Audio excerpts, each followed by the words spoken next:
नमस्कार दोस्तों, स्वागत है आप सभी का हमारे YouTube चैनल स्टडी कैपिटल पर। आइए देखते हैं अध्याय 5 का नाम है यूक्लिड की ज्यामिति का परिचय। तो यहाँ पर हमें यूक्लिड की ज्यामिति का परिचय की बेसिक जो जानकारी है वो हम इस वीडियो में देखेंगे। तो देखिए, सबसे पहले हम देखते हैं ज्यामिति क्या होता है। तो दोस्तों, ज्यामिति जो है वो दो शब्दों से मिलकर बना है, जियो प्लस मीट्रिन। तो जियो का अर्थ होता है पृथ्वी और मीट्रिन का अर्थ होता है मापना। तो ज्यामिति का अर्थ होता है पृथ्वी को मापना। अब दोस्तों, हम इसकी अवगृहित और अवधारणाओं के बारे में देखेंगे जो कि हमें प्रश्नावली में जिसकी आवश्यकता पड़ेगी।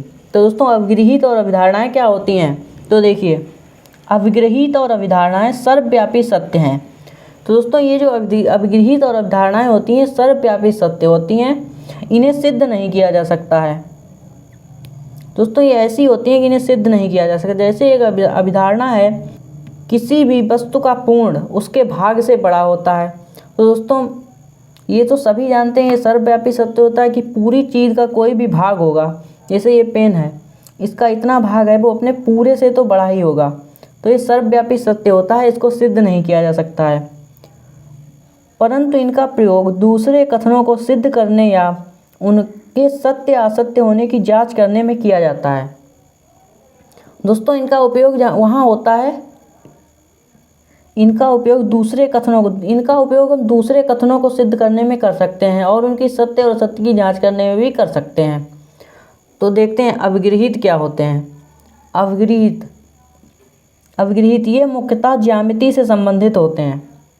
दोस्तों, अवगृहित हमारे जो होते हैं वो ज्यामिति से संबंधित होते हैं। तो दोस्तों देखिए, अवगृहित ये मुख्यतः ज्यामिति से संबंधित होते हैं। और अभिधारणा इनका गणित के अन्य भागों में ज़्यादा प्रयोग किया जाता है, ये केवल ज्यामिति से संबंधित नहीं होते हैं। दोस्तों, ये अविग्रहित जो है ये मुख्यतः ज्यामिति से संबंधित है, लेकिन लेकिन ऐसा नहीं है कि इसका प्रयोग गणित में नहीं होता है। इसका प्रयोग गणित में भी होता है, लेकिन कम होता है। तो इसलिए यहाँ पर लिखा है ये मुख्य रूप से जो है वो ज्यामिति से ही संबंधित है। और अभिधारणा का प्रयोग गणित में ज़्यादा होता है और ज्यामिति में कम होता है। तो दोस्तों, यहाँ पर अब हम देखेंगे पहली अवगृहित हमें दी गई है, वे वस्तुएं जो एक ही वस्तु के बराबर हो एक दूसरे के बराबर होती हैं। तो दोस्तों, यहाँ लिखा है वे वस्तुएं जो एक ही वस्तु के बराबर हो। जैसे हमने यहाँ पर लिया है a बराबर 2 है और b बराबर 2 है। दोस्तों, यहाँ लिखा है जो वस्तुएं एक ही वस्तु के बराबर, यानी कि दो वस्तुएं हैं, यहाँ पर a है और b है। तो दो हैं हमारे पास, a और b, ये दोनों 2 के बराबर हैं। तो यहाँ पर a बराबर b हो जाएगा, क्योंकि यहाँ पर लिखा है वे वस्तुएं जो एक ही वस्तु के बराबर हों एक दूसरे के बराबर होती हैं। तो यहाँ पर जो a है वो भी 2 के बराबर है और b है वो भी 2 के बराबर। तो यहाँ पर a बराबर b हो जाएगा। अब देखिए दोस्तों, दूसरी अवगृहित क्या दिया गया, यदि बराबर को बराबर में जोड़ा जाए तो पूर्ण भी बराबर होता है। तो देखिए दोस्तों, यहाँ पर बराबर क्या है इसको समझते हैं। मान लिया कि x बराबर y है, ठीक है, और यहाँ पर x में भी हम 5 जोड़ दें और y में भी 5 जोड़ दें। तो यहाँ पे हो जाएगा बराबर में हमने बराबर दोनों चीज़ें जोड़ी हैं।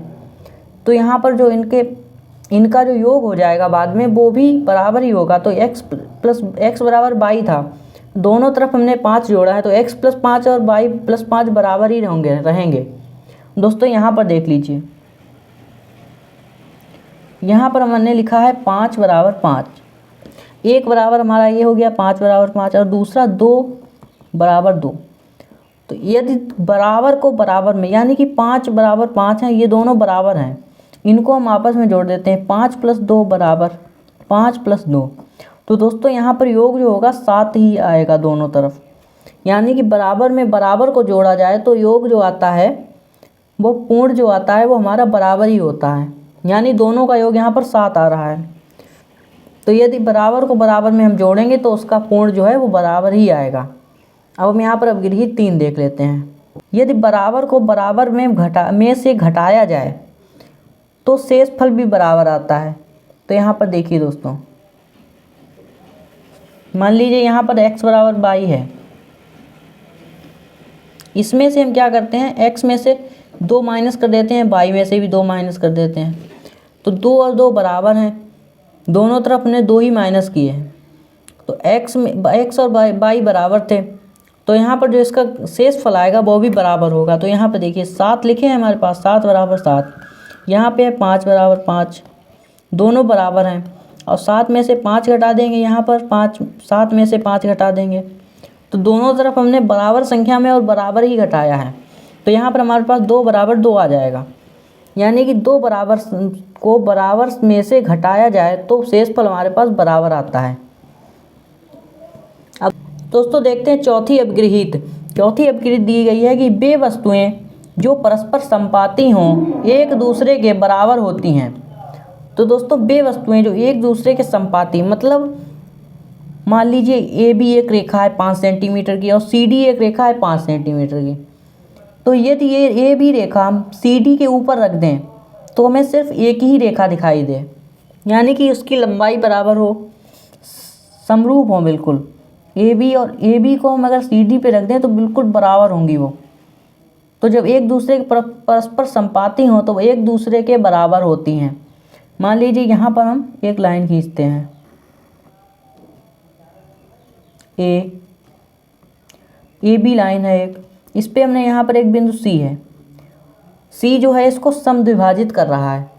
तो दोस्तों यहाँ पर ए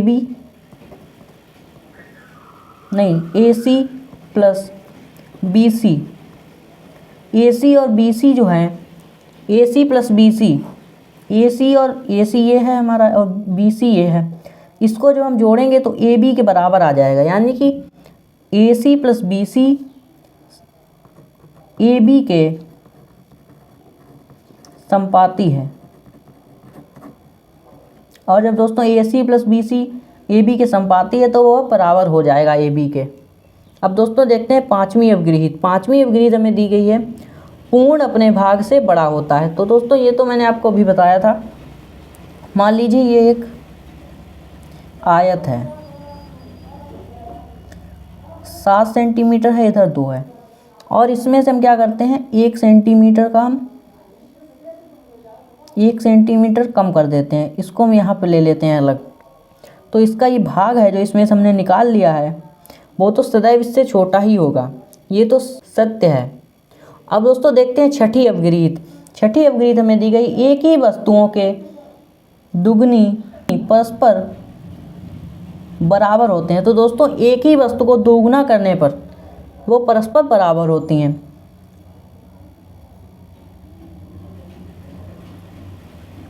दोस्तों x बराबर, जैसे हमने यहाँ पर x बराबर 5 और y बराबर 5 लिया, उन दोनों वस्तुओं का हमने दोगुना कर दिया। ये बराबर थी पहले और इसको हमने दोगुना कर दिया, तो यहाँ पर हमारे पास आ गया x प्लस x बराबर y। कोई एक वस्तु है, मान लिया हमारे पास 5 है, यहाँ पर 4 मान लीजिए 4 है,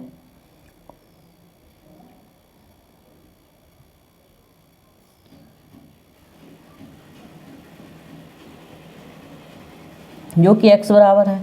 यहाँ पे मान लीजिए 4 है जो कि y बराबर है, और इसका हम दोगुना कर देते हैं, तो जो यहाँ पर हमारा जो x y होगा ये बराबर हो जाएगा, x बराबर y। एक ही वस्तु का दोगुना परस्पर बराबर होता है। तो अब हम देखेंगे सातवीं अपगृहीत। सातवीं अपगृहीत हमें दी गई एक ही वस्तुओं के आधे परस्पर बराबर होते हैं। दोस्तों एक वस्तु दी गई है x, जिसका मान है y, और z बराबर है y। तो दोस्तों जब हम y का आधा करेंगे यहाँ पर भी, और z बराबर y है तो उसका भी आधा करेंगे, तो x बराबर z हो जाएगा हमारे पास। मतलब एक ही वस्तुओं के आधे परस्पर बराबर होते हैं, तो y/2 और y/2 बराबर होंगे, तो यहाँ पर x बराबर z हो जाएगा। अब दोस्तों हम देखते हैं अभिधारणाएं। पहली अभिधारणा दी गई है एक बिंदु से एक अन्य बिंदु तक एक सीधी रेखा खींची जा सकती है।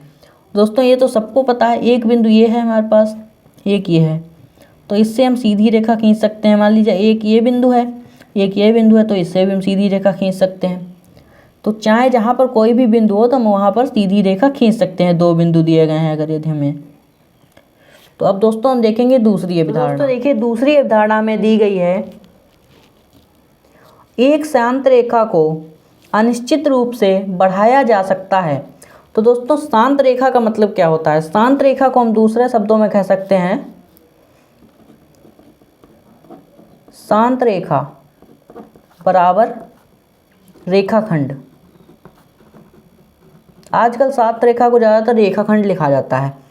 तो दोस्तों यहाँ पर देखिए, एक ये हमारे पास रेखाखंड है, ए है, बी है, ये हमारी एक शांत रेखा है या रेखाखंड, मतलब मान लीजिए एक ही चीज़ है। तो इसको हम अनंत तक बढ़ा सकते हैं। तो यही हमें दिया गया है, एक शांत रेखा को अनिश्चित रूप से बढ़ाया जा सकता है। तो इसे हम चाहे जितना बढ़ाएं, इधर साइड में बढ़ती रहेगी, इधर भी बढ़ाएं इधर भी बढ़ती रहेगी। तीसरा पॉइंट हमें दिया गया है दोस्तों, किसी को केंद्र मानकर और किसी त्रिज्या से एक वृत्त खींचा जा सकता है। यहाँ पर होगा वृत्त खींचा जा सकता है। तो दोस्तों यहाँ पर दिया गया है, किसी को केंद्र मानकर और किसी को किसी त्रिज्या से एक वृत्त खींचा जा सकता है। तो दोस्तों ये सत्य है, कोई भी केंद्र मान लीजिए, यहाँ पर किसी भी त्रिज्या से हम एक, मान लीजिए हमारी त्रिज्या है और यहाँ पर हम एक वृत्त बना देंगे।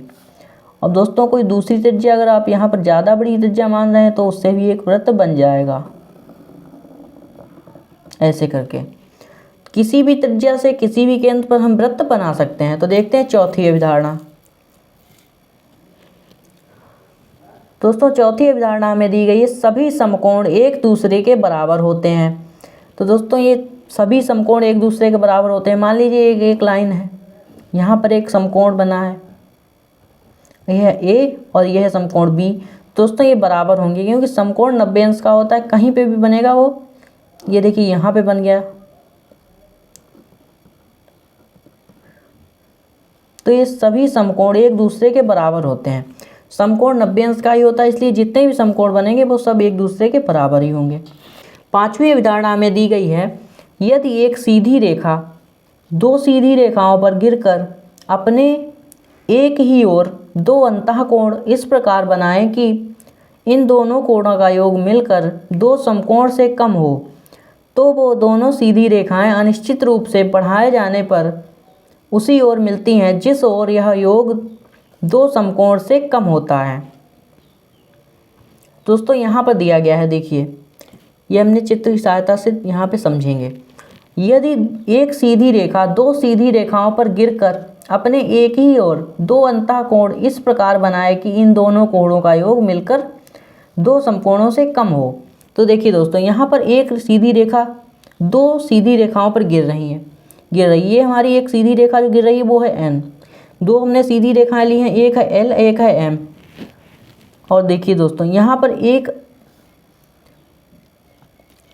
इन कोणों का योग मिलकर दो समकोण से कम हो तो वे सीधी रेखाएं अनिश्चित रूप से बढ़ाए जाने पर उसी ओर मिलती हैं जिस ओर दो समकोणों से एक योग कम होगा। तो देखिए दोस्तों यहाँ पर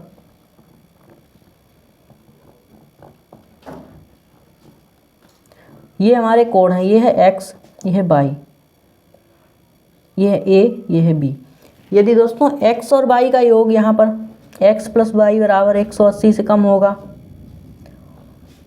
ये 180 से अगर कम है यहाँ पर, तो इधर जाके ये आगे जाके रेखाएं जो हैं ये प्रतिच्छेद कर जाएंगी, ऐसे करके। यदि यहाँ पर इधर वाली कम है तो इधर प्रतिच्छेद करेंगी। लेकिन दोस्तों यहाँ पर आपको दिख भी रहा होगा कि ये वाले कोण थोड़े कम हैं 180 से। अगर 180 होता तो ऐसे बनता बिल्कुल, ये बनता पूरा ये वाला। तो दोस्तों यहाँ पर x प्लस वाई का मान जो है वो 180 से कम है, इसलिए ये रेखाएं जो है हमारी यहाँ पर प्रतिच्छेद कर जाएंगी। यही हमारी अभिगृहीत 5 में बताया गया है कि जिस दो सीधी रेखाएं यदि एक सीधी रेखा के द्वारा प्रतिच्छेद होती हैं तो एक साइड, जिस साइड कोणों का योग, अंतःकोण जो होते हैं ये हमारे, इनका योग 180 से कम होगा तो उसी साइड हमारी ये प्रतिच्छेद करेंगी। जिस साइड 180 हो जाएगा, ये 180 से ज़्यादा भी हो तो वो हमारी प्रतिच्छेद नहीं करेंगी, ये तो ऐसे चली जाएंगी ऐसे करके, ये तो कभी आपस में मिलेंगी ही नहीं। दोस्तों इसी के साथ हमने हमारे अध्याय 5 में जो भी महत्वपूर्ण बिंदु थे वो पढ़ लिए हैं। अब हम मिलेंगे प्रश्नावली 5.1 में। तब तक के लिए वीडियो अच्छा लगा हो तो लाइक करें, शेयर कर दें, चैनल को सब्सक्राइब कर लें, बेल आइकन को ऑल में जाकर प्रेस कर दें। मिलते हैं अगली वीडियो 5.1 प्रश्नावली के साथ। धन्यवाद।